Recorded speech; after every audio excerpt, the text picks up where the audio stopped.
Ya da gelecekte insanlar kendilerini küçültecekler.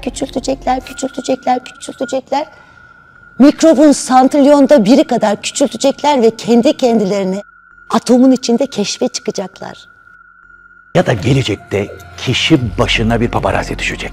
Bu paparaziler herkesi her an takip edecekler ve sürekli fotoğraflarını çekecekler. Bu fotoğraflar anında Instagram'a yüklenecek.